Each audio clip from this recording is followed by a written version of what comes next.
আমরা কিভাবে বুঝবো যে একজন রোগী এমপক্স ভাইরাস দ্বারা আক্রান্ত হয়েছে? তো এখন আমি খুব শর্টলি আমরা বলতে চাচ্ছি যে লক্ষণগুলি, প্রথম যে লক্ষণ সেটা হচ্ছে র্যাশ, শরীরে র্যাশ হবে এবং র্যাশটা it starts on the face, মুখমণ্ডল থেকে এটা শুরু হবে এবং পরবর্তী সময় এটা স্প্রেড হয়ে এটা হাতে, পায়ে, শরীরের বিভিন্ন জায়গায় এটা ছড়িয়ে যাবে এই র্যাশটা। এবং র্যাশটা বলে রাখা ভালো যে র্যাশটা কিন্তু প্রচুর পেইনফুল এবং ইচি, চুলকায়। এই র্যাশটা কিন্তু চুলকাবে এবং এটা অনেক painful. This is number one. Number two যেটা, সেটা হচ্ছে ফিভার, জ্বর থাকবে এবং জ্বরটা উইথ চিল অ্যান্ড রাইগর, কাঁপুনিতে জ্বর আসবে।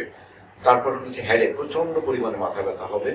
এবং 4 নম্বর যেটা, সেটা হচ্ছে বডি পেন, প্রচন্ড ব্যথা, পুরো শরীরে ব্যথা এবং ব্যাক পেন। আর ফাইনালি যে জিনিসটা, সেটা হচ্ছে লিম্ফ নোড, এই যে বিভিন্ন জায়গায় গোটা গোটা, এই যে গলার এখানে এখানে এই গোটাগুলি উঠবে এবং এটাকে বলা হচ্ছে লিম্ফ এডিনোপ্যাথি বা লিম্ফ নোড এনলার্জমেন্ট। ফাইনালি যে জিনিসটা, সেটা হচ্ছে ফ্লু লাইক সিমটমস রোগীদের থাকতে পারে, যেমন থ্রোট থাকতে পারে, কাশি থাকতে পারে, গলা ব্যথা থাকতে পারে, এইসব জিনিসগুলি থাকতে পারে। Thank you.